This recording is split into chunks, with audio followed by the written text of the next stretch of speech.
Czar 1000 here from SmackDown Review, Friday, 2011, May 20th. It's a little after 10. Get this out here quick tonight. Not a lot of people watch SmackDown or review SmackDown videos, but we'll put one out here. We had a couple matches added to what's the pay per view, Over the Limit tonight. So stay tuned. I'll give you those. First match we had was Christian versus Sheamus, which is a really good match. Christian ends up picking up the win, but then Mark Henry comes down and they start jumping. And Morton stands on the stage watching, and then he finally comes down. Then they both beat him up, and Christian says thanks, and then we get a love fest later on. I was like, oh, thank you, man, thank you, thank you, thank you, I love you, man. Down that crap. Um, and then they come back. We have an interview with the Bella Twins backstage where they're talking about how Karma beat one of the Bella, Nikki Bella up, I believe. And then we have a match. Excuse me. Between I think it's Nikki Bella versus Aubrey, whatever one, I don't know. Versus Natalia. And I believe Brie Bella actually wins with the X Factor. Whatever you want to call it. I call it the X Factor. Match was okay a little while, but Michael Cole and Booker T, I mean, they seem to. Michael Cole really seems to own SmackDown a lot when he's commentating it. Maybe that's just me, but that's what I get from it. That's what I get. It seems like Michael Cole and Booker T always seem to get in this fight, and it seems like SmackDown becomes a focal point on them instead of actual the wrestling, which I kind of disagree with. I mean, it seems like they're using Michael Cole and Booker T. I mean, two big names. Booker T's a huge name in wrestling, I think. And then just uses them. Well, anyway, I'll get back to my review. He comes out, cuts a boring promo. Oh my god, this guy put me to sleep. This guy's so boring. And then the Core's gonna come out and jump him, and then Teddy Long says it's gonna be a 6-man tag. It's Big Show and Kane. So whatever. Be careless. Big Show and Kane and Zeke won. But Ezekiel Jackson is so boring. But okay, for starters, we do got Kelly versus Brie Bella at at the pay-per-view. I'm not sure if that was added before, but they added it tonight for sure. We had an interview with Christian backstage, saying it didn't really look like Orton wanted to help me too much, and then he's like saying that I'm 100 by Sunday. I'll be 100%. And I will beat Randy Orton, which, guys, sorry, but I really don't think. The WWE really wanted to help us fans out who really want to see Christian as champ, they would, but Orton's obviously the face of SmackDown. So they're not going to make him lose the title, which I really wish they would, because I'd rather have Christian be champion. So then we have, sorry guys, I'm on that little soapbox for a minute. Chavo comes out and says, I'm going to do what you couldn't do in 5 minutes. I'm going to beat Daniel Bryan within 5 minutes. And for the first time since he came to SmackDown, Daniel Bryan didn't win, but he didn't lose either. Chavo didn't beat him in 5 minutes, so I honestly thought he was going to. Because Chavo got him with a frog splash like 13 seconds to go, and Daniel Bryan kicked out. So I was so happy that they didn't make Daniel Bryan a complete joke on SmackDown. Even though he's probably one of the best workers on there. But I mean, great match. I mean, not a great match. It was like 5 minutes long. But Daniel Bryan holds his own. Daniel Bryan will hold his own against anybody.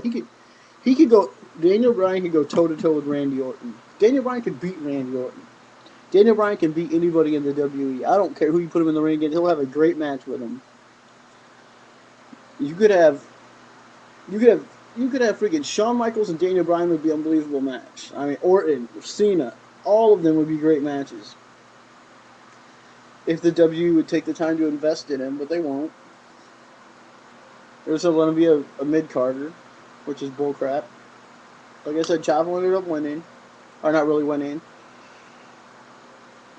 Daniel Bryan lasted 5 minutes, and Chavo threw him out. Then Cigar came out. got involved. And then we have an intriguing promo. DiBiase music hits, and Cody Rhodes is walking out with him. They just had a match the previous week. And it's like, it seems like DiBiase's career since he left Legacy a year ago, almost 2 years now, about 2 years now, but I mean, it just seems like DiBiase hasn't really done, his career hasn't went nowhere. So I guess they're trying to put him back with Cody Rhodes, and maybe to help get him some more heat. For it was talked about making him a face, but it looks like, and then they did this really funny promo where DiBiase put a bag on his head. Cody Rhodes told him to, and it looked like he was gonna just rip it off and say, "I'm gonna beat your butt again" or whatever. But they did this funny thing. He asked him, "What's your name?" and he's like, Corpus Christi," and they're in Corpus Christi, Texas. So it was hilarious. Or maybe it's Corpus Christi, Pennsylvania. I don't freaking know where it's at. But it was funny. I enjoyed this little. It was funny. I mean, I enjoyed it. And then we have Kalen Croft, or whatever the hell his name is.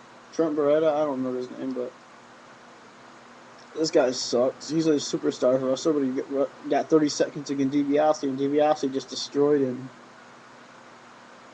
I mean, I'm serious, guys. DiBiase annihilated this kid.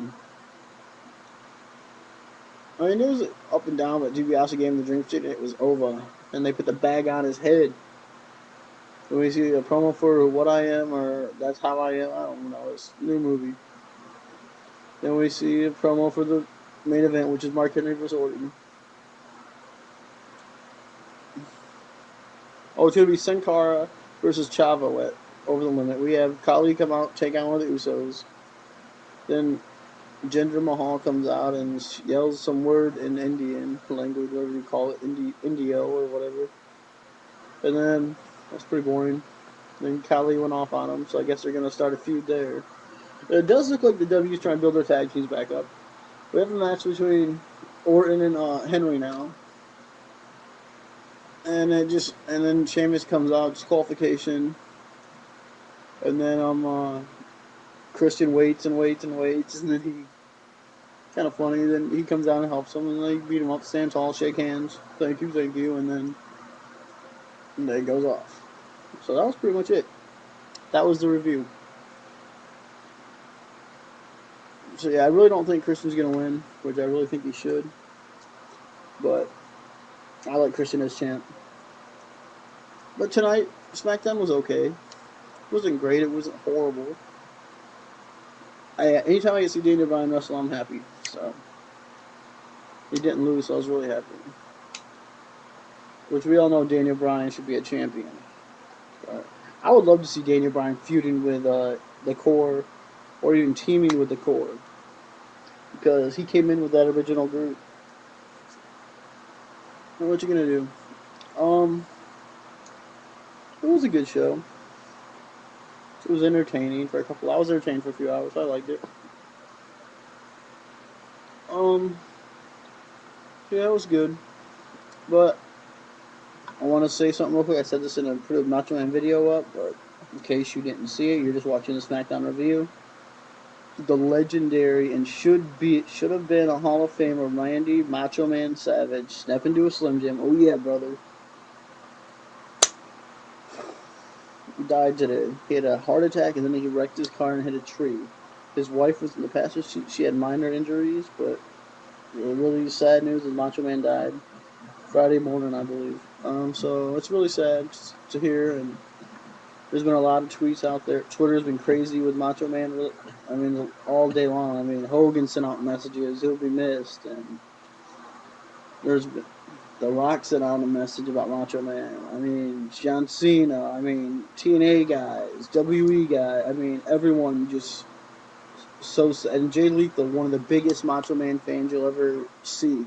I mean, he used to be Black Machismo in honor of the great Macho Man. So Macho, now everyone will be doing this for you. Oh yeah! Can you dig it, brother? Snap into a Slim Jim. That's a crappy Macho impression, sorry, but I am truly sad that Macho Man is gone, but you know what? The show must go on. Wrestling will go on. A great wrestler. He'll be missed. But it's really sad because he was only 58. And, I mean, another wrestler died. I mean, yesterday was the anniversary of British Bulldog's death. And then tomorrow, I believe, is Owen Hart's anniversary. I don't think it's the anniversary. I don't have to look into that, but I heard someone saying tomorrow's the anniversary of Owen's death. See, but guys, Bizarre 1000, I'm going to click this video to my F and True click page. I'm going to favorite it so you guys can check it out on my page or F and True page. So guys, Bizarre 1000. If you're not F and True, you're F and screwed. And if you're not down with the F and True click, we got 2 words for you. And you know what those 2 words are, Puntas?